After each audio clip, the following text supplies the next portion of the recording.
Hello, my beautiful love children. Welcome to Titular Characters. This is issue 72, and herein we're featuring Pink Pitcher. Pink is an artist, author, seamstress, druid, and textile and domestic historian, among other titles. She is currently publishing her first comic, Root and Branch, as an ongoing story in both print and web. She enjoys costuming and cosplay in a variety of genres and would love to draw your RPG character. She also has a Kickstarter coming up. Hi, Pink. So I understand you have an ongoing webcomic that is super exciting. Can we talk about that for a minute? Yes, my webcomic's called Root and Branch, and it's a epic fantasy adventure comic. So far, I'm 6.5 years into making it, and just published page 700. So it's definitely, I think epic is the right word, and I am pretty sure I'm well under halfway through the story at this point. So this is sort of looking like a nice big chunk of the rest of my life to get it all out there. That is amazing. So you're probably looking at like 1,400 pages before the time you're finally done. Absolutely. I understand it's also available in print as well.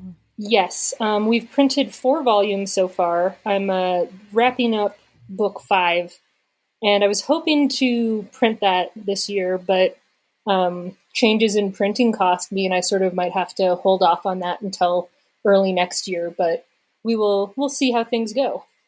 So this comic is a one-woman show. You're doing everything from the art, the writing, the letters.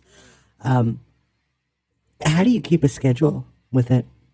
Oh, not very well. I've been able to treat it sort of like a full-time job since the beginning. I've had other side gigs, but I've been able to focus a lot of my time on it instead of, a lot of people have sort of a day job and go home at the end of the day and work. And I've been able to put it front and center.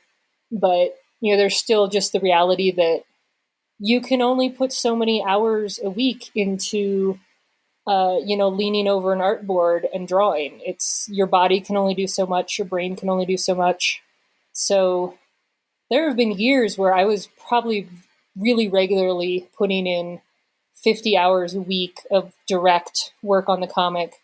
And it's just, that's not really sustainable. I've had to dial back on that a bit. But on the other hand, if I work too few hours in a week, if I am not keeping up on a schedule that I set for myself, my 15-year project becomes a 30-year project. And that's also not, it's not going to get finished ever. So why... So one of my favorite things to ask webcomics creators is, why do it as a webcomic? Why did you pick that particular medium for it? I think I'd been really into making comics back in like high school and like printing them and copying on a copier. And I'm really into that sort of zine concept, but as times have changed, kind of the reality that if you want to reach an audience, the internet's a great way to do it. And of course, from the outside, if you're a reader of webcomics, you might just think, wow, these comics just magically appear on the internet for free for anyone to read and not kind of recognize what goes into the other side of it. And so that lure of, oh, look, I could have a comic and people can just come read it and somehow they'll give me money for it and everything's great. That's sort of shattered once you actually make the comic. On the other hand, I think that like one of the great things as far as like keeping to a schedule and keeping going is I have to have a page that publishes next Monday when a page is scheduled. I have to have a page that publishes next Wednesday. I have to stay up on it. I have people who are waiting for each individual page instead of, setting a nebulous like, oh, 2 months from now I'll have a chapter finished. It's like, no, I have to kind of keep it rolling with each page one at a time. out into the world. And then also getting feedback from people in a really immediate fashion. And even if I don't get lots of comments, even if I don't get tons of feedback, a single person saying something about a page can be enough to be like, oh, wow, someone's actually reading this. I guess I'll keep making stuff. I imagine it would sort of let you correct course quickly. If you stray in a direction you shouldn't, or it didn't make sense, you get one page out. If it's not the right thing, Yeah. people tell you, and then you move on. Well, I think that you have to be careful with that because, like, sometimes people have, said, hey, I can't figure out who's talking in this panel. I'm like, okay, great. I'll go fiddle with the lettering. But I think sometimes there's a maybe temptation to like play to your audience and say, well, what about my story are they commenting on or not commenting on, or people asking for more or less of, and you can get away from the story you're trying to tell. And so I think that feedback can be really great for sort of structural things like, does it make sense? Can you see this thing? Can you tell what's going on? But I think that, art made by committee is crappy art.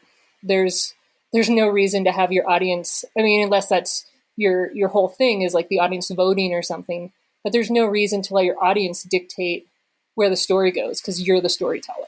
Hang on, I need to take a note of that last one because that is a memorable quote.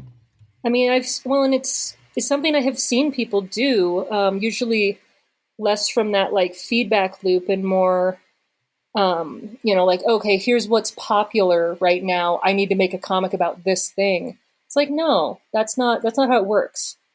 If you just are chasing that trend, you're not going to tell a story that you want to tell. You're not going to tell the story that works with you. Your audience will be able to tell that you're not into it. And so it's the kind of the downside of that immediate feedback is that it can really cause you to redirect what you already had planned. And trends are just so fast moving. So if you start off chasing a trend, and people lose interest in what's trending, you're sort of left holding the bag too. Oh, absolutely. And I mean, I've known authors who can kind of follow those trends, but they're the authors who are like not comic artists, but authors who are like, oh yeah, I can just go hammer out a novel in a month. Like, okay, maybe it makes sense for you to chase a trend, but I spend 6 hours on each page of a comic book. There's no way for me to have that fast a turnaround to, jump in and make a full length comic before everyone's moved on. Do you have a particular creative place that you like to create from? Do you mean physically or like mentally? I was thinking more mentally, but either one would work.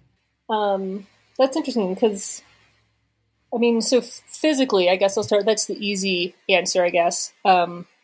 I in 2019, I moved to a very rural mountain place, and before that, I had been a coffee shop artist, like absolutely several times a week, going to a coffee shop for 6 hours and eating pastries and drinking tea and making comics. And it was a kind of a great way to, if you're not in the house, you're forced to work. You can't do the laundry. You can't, get distracted and be dicking around. You've got nothing to do with this coffee shop besides work on what you've brought with you. And so that's something that I really miss quite a bit. And I'm hoping as COVID numbers are coming down that I'll be able to go to there's a coffee shop in the town that's a 20-minute drive away and, maybe go there once a week and kind of recapture that. But mentally, I actually do a lot of writing at night when I'm going to sleep.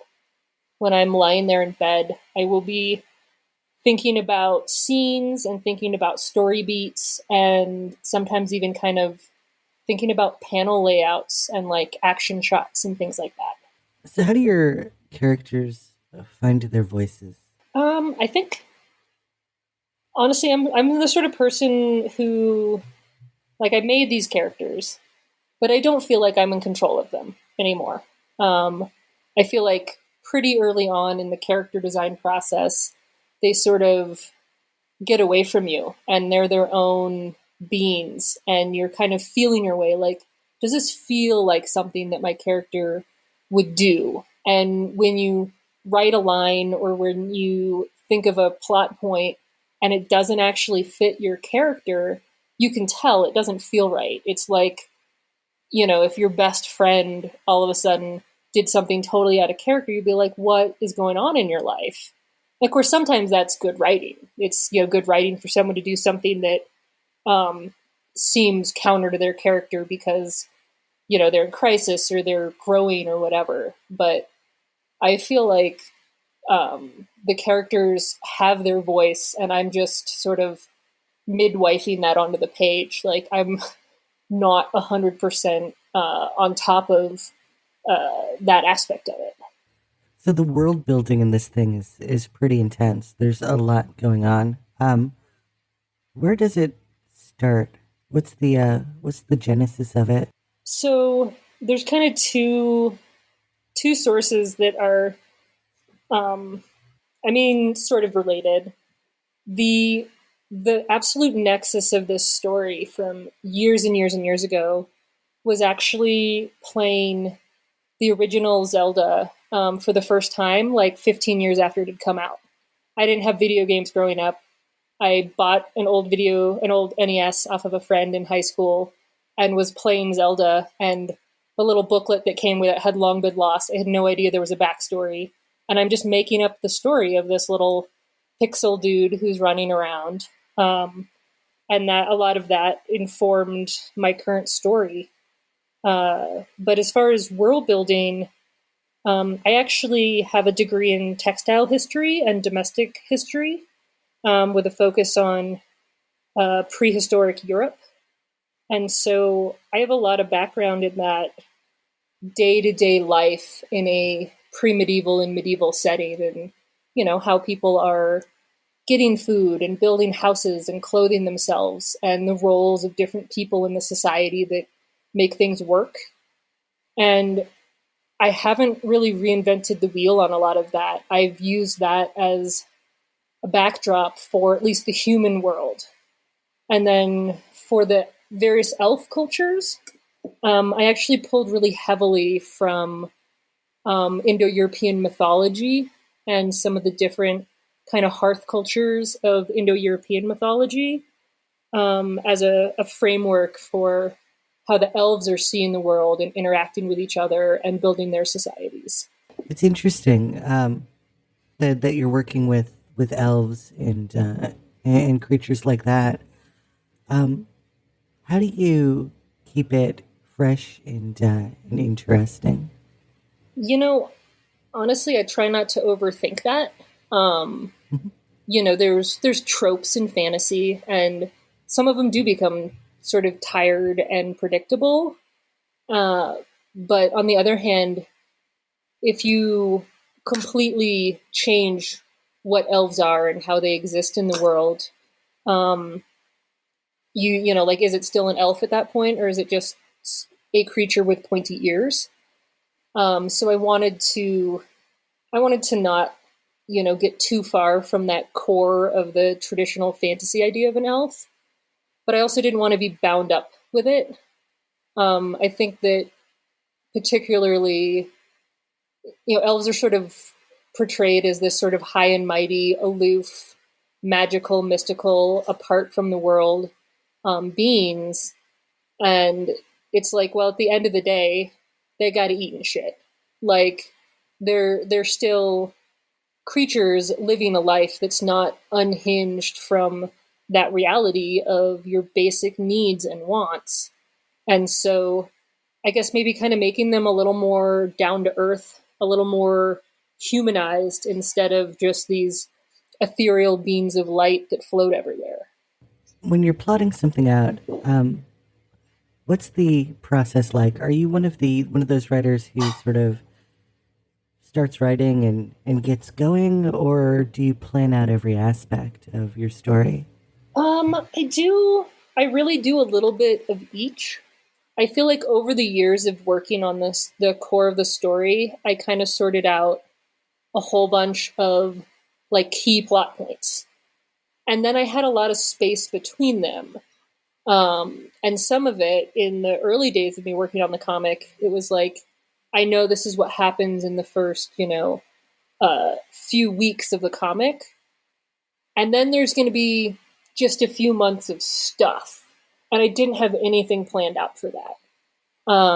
And I recently went through and kind of turned my really loose outline into something that resembles, a little more firmed up, a little more details, a lot more structure, mostly so I could figure out, how long is this comic? Because people ask me all the time, how long is it going to be? And I'm like, I have no idea. It's going to be real long.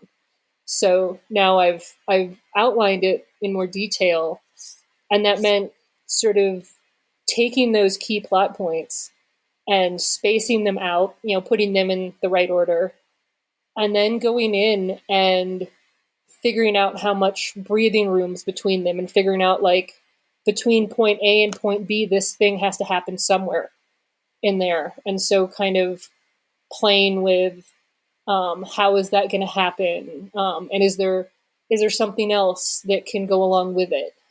Because in comics, there's such an importance for the economy of it, that if I have a page where something is happening and it's important for the story, I could also have like 3 other important for the story things happening on the same page and save myself a lot of work down the line. And so as long as it's not overwhelming with too much activity, kind of figuring out, can there be an action that's important, but also a character development, but also, something that gives you a hint to somebody's backstory or whatever, and just kind of taking all of these disparate things that need to be said and saying in the most efficient way possible. One of the most fun things about talking to people who are working on long-running series is, that when you're working on a long-running series, you have so many little details, things that start in one place and end in another, and they're just these tiny little story beats. How do you keep up with those? How do you pay it off?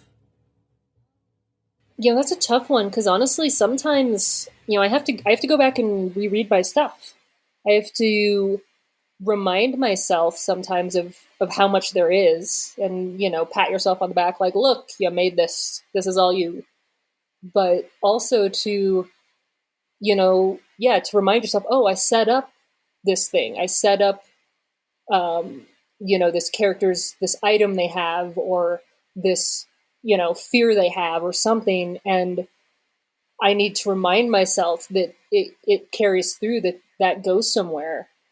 And on the other hand, I think one of the great benefits of webcomics is if I say, oh, hey, you remember this character that appeared 150 pages ago? I can link that. I can say that to my audience. Hey, in case you're wondering, in case you aren't running the Root and Branch Wikipedia page, this is what this is a callback to.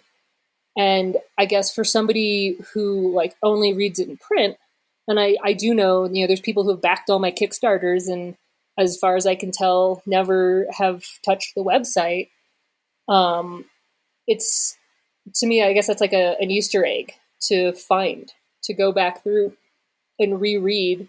And that's something people often say about comics they love, is rereading it and seeing another thing that they didn't realize the first time, or that they'd forgotten about. Do you ever find yourself taking shortcuts or reusing page layouts or stuff like that? I take every shortcut I possibly can. I do work traditionally, though, so a lot of those shortcuts aren't really available to me. And like, bless the people who make, I'll watch people's videos of using like Clip Studio Paint, and here's a brush that just produces bricks on a wall or strands of hair on an animal or something, and it just makes them, and I'm like, that's genius and amazing, but that's not a thing that I have. On the other hand, I have to commit to something. So when I put it on the paper, it's there, it's done. I have to move on. I can't fiddle with it. But in terms of like layouts, I reuse layouts all the time. I have some kind of standard layouts, and I figured out the measurements of how to do. If I'm going to have 3 floating panels of the same size, here's the measurements to draw on the page. If I'm going to have 3 floating panels and each one gets bigger, here's the measurements, and I've written those down to save them for later. And I try to use character reference sheets, so I'm not constantly pulling up old pages to be like, oh, I have no idea what color that guy's pants are, or whatever. If someone's going to appear in more than one scene, I try to make a reference sheet. I will say I have thought very heavily about getting a pantograph, which is used for tracing things. So that, if you have a couple of panels that are supposed to have the same background, it's so hard to draw the exact same background again and again and again, even on the same page from the, same angle. And so I have thought about getting a pantograph so that I can just trace them and make that a little easier for myself. Nice. So how do you approach diversity and representation with your work? Honestly, a lot of that for me has been a matter of just the constant reminder that certain people exist, kind of thing. In terms of like within the world, in different areas, there's people of different, I'm going to say ethnicities. I'm going to say pretty generally, because it's a fantasy world. They're not perfectly matched to ethnicities as we know here on Earth, but the same general idea that the further north you are, the paler you are, and that people have different general hair colors and skin tones and things like that. But also things like, old people exist, fat people exist, people who are missing limbs or eyes, children. I always forget to draw children. Like I just forget that that's even a thing, and I'll be filling in a crowd scene and go, you haven't put any kids. They're in the middle of a marketplace. There's going to be kids running around.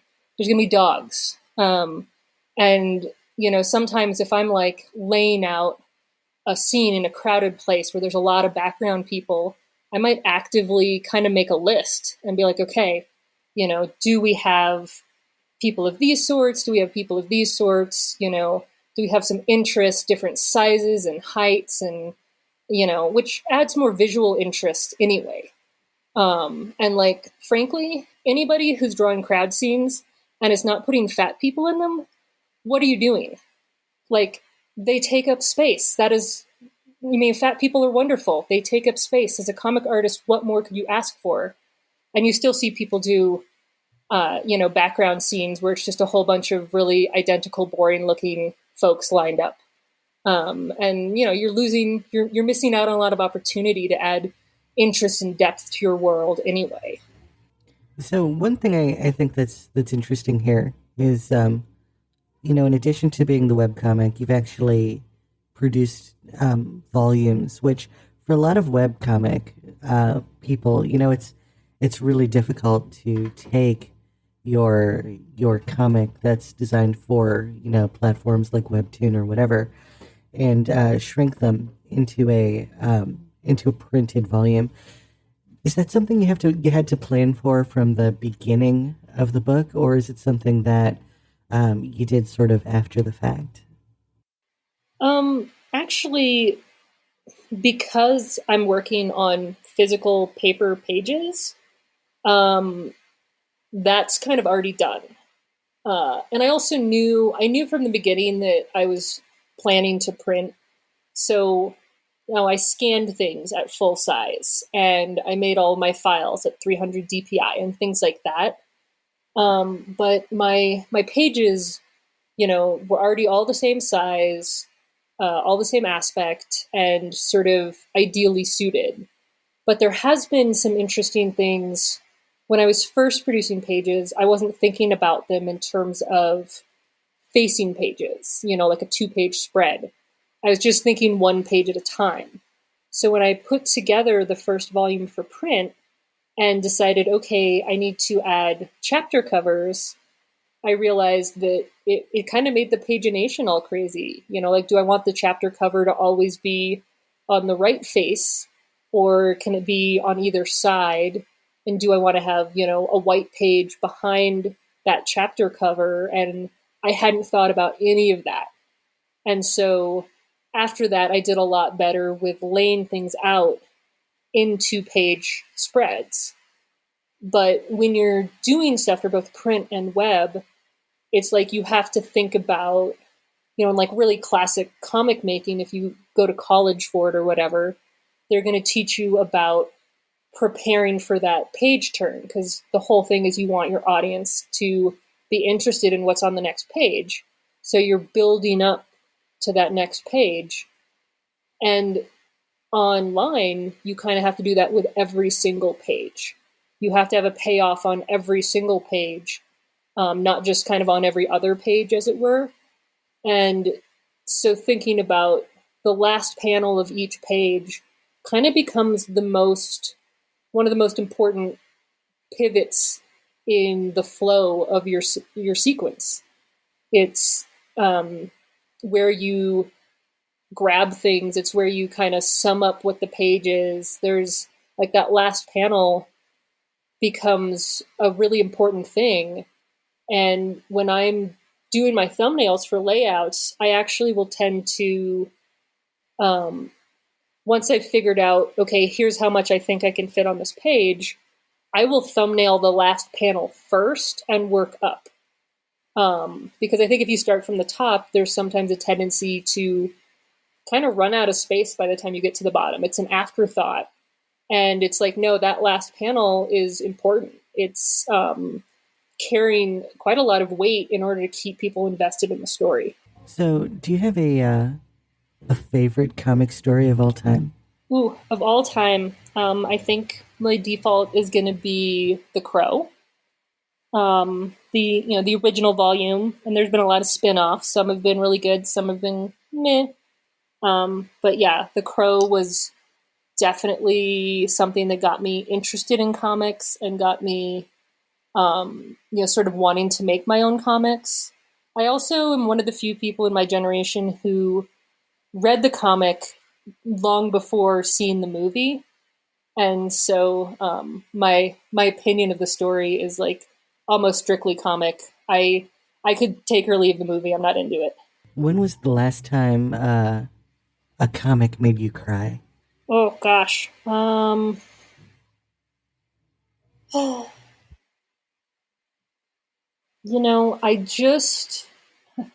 think it's been pretty recent, and yeah, I just got Patience and Escher from Iron Circus Comics, and yeah, at some point I did kind of like tear up a little. I was like, oh, they're so happy, look at them, they're so cute. And yeah, that's, for being a mildly erotic romance, it pulled a few heartstrings at me. So is there anyone that stands out in your mind as either the most underrated or inspiring person in comics? I mean, that's a tough one to think of, to kind of pin down an individual, because I feel like when I'm enjoying comics, I'm not really like, I don't look at an artist and say I need to find or a writer, I need to find every other title they've ever done. I tend to take each thing kind of individually. There's comics that I absolutely adore, but the rest of the artist or author's work is just something that's not my favorite genre, or just a little outside of what I usually read. And so I think it's hard for me actually to pinpoint individuals, to pin down individuals like that. So it looks like we're up against the end of the show. Are you ready for the fun part? Ooh, yes. Excellent. So let's start with an easy one. What's your favorite food? I'm going to go with burritos, because you can put almost anything in that tortilla and roll it up, and all your good foods get to sit there and mellow together, and you get to eat them all at once. So would you say you're a cat or a dog person? I'm going to say I'm very much a cat person. That said, a few months ago, I adopted a dog for the first time in my life, and we're getting along quite well. So our cat might have a little bit of competition now. So what's the best swear word? I like long, complicated swear phrases generally, but Nice. if we're gonna go for like a word that's just really slick, It could be anything. I like cunt. I like that sharpness at the end. It's really good for yelling, and also it's like I like cunts. In terms of a biological object, they are great. But also, I will happily call someone a cunt when I'm angry because it just rolls right off the tongue. That's amazing. What inspires you? I'm going to be cheesy as hell and say the natural world and nature. And, I have a lot of opportunities where I live to spend time outside with the trees and the sky and the breeze and the flowers and all those wonderful things. And I think that, kind of those natural patterns and the way it makes you feel when you're out in the woods, like that's very inspiring to me. And that's also one of my favorite things to paint is, scenes that happen in the woods. So what brings you joy? Food, booze, hot springs. Oh my God, I love hot springs. Those are fun. Yeah. Oh, I'm going to one this week. I'm so happy. Nice. Honestly, yeah, those kind of physical, visceral pleasures are really delightful for me, and I try to really wallow in them whenever I can. All right, so you're up against Thanos. You're just fighting him. He's trying to destroy the world. He's got the Infinity Gauntlet fully assembled, and he is right about ready to snap his fingers and wipe out half the life in all of reality. It's a big deal. Anyway, just as you land that last blow, he starts to snap his fingers, and then he falls over dead of a heart attack, unable to destroy half the life in the universe. You are now in possession of the Infinity Gauntlet. You can bend reality to your whim. What's the first thing you do with it? Gosh, that feels like a monkey paw if ever I heard one. Like it's sort of engineered that way. Right. Everybody gets a puppy. Oh no, there is a universe-wide shortage of puppy chow. Gosh. Well, and I think maybe there's a key thing. You gotta be real careful about how you use something like that. You gotta be very finite. How about this? The mushrooms take over. The mushrooms know what's going on. Fungi know what's going on. They're not human. They're not animals even. They're not plants. I don't know what their agenda is, but I'm pretty sure the universe would be better off if the fungi are in charge. So I'm just going to snap that finger and hand it off to them. They will see us through. Or not. Nice. They know it's better. So what's next for Pink Picture? Probably another 15 years of root and branch. That said, I've indulged a few little side projects to keep myself sane. I've done a steampunk zine. I recently did a erotic comic, which features characters from Root and Branch. I also have on deck a kind of comic that features one of the characters sort of as a background story. I've always really wanted to do 24-hour comic day. Unfortunately, it's always just on a day and a week that absolutely I could not carve out even a single hour of comic work in, just because that's the way these things work. But I have thought about setting aside my own personal 24-hour comic day. And I have a script for a kind of solar punk post-apocalypse in a world where there's not enough water. And that's like a project that's kind of waiting in the wings for its opportunity to step forward and kick me in the face. Well, Pink, I wanted to thank you just for being the most absolutely delightful guest. I really appreciate that I really appreciate you coming on my humble little podcast. I appreciate the invite. It's been wonderful. So where can people find you online? You can read Root and Branch at rootandbranchcomic.com. I'm also on Webtoons and Taptastic Tapas and on Flofo. On Tapas, you're going to have to find me on your desktop because I am apparently far too spicy for the Apple Store. Really? That's a thing? Yeah, they have very strict rules if you want your stuff to be searchable on the mobile app. And there are some bared titties on my comic in a very, non-sexual way. Just, a lady sitting there with her titties out, because that's a thing that happens. And therefore, you cannot find me on your telephone on the Tapas Act. That sucks. I'm sorry. I mean, it's a mirror, so I'm over it. But when they sent me all the emails like, you're going to have to censor your comic, and I was like, no. And now it's time to close the show. Imagine it. The lights beginning to come on in an empty theater. People starting to get up from their seats. The smell of popcorn crushed on the floor.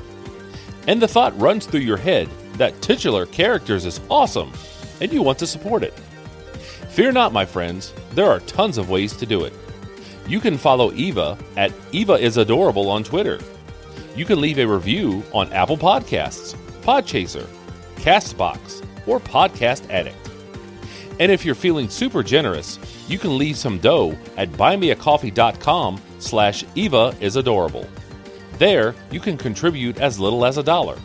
And every bit goes towards paying for production and hosting of this show. How cool is that? Titular Characters is a show about the things we love. It is produced and hosted by the adorable Eva Webb. Opening theme by Antonia Marquis. Closing theme by Mikey Flash of Speed Force Music. The dreamy announcer guy who reads the credits is Donnie Underwood. That's me. Join us next time for another death-defying adventure in cyberspace. See you then!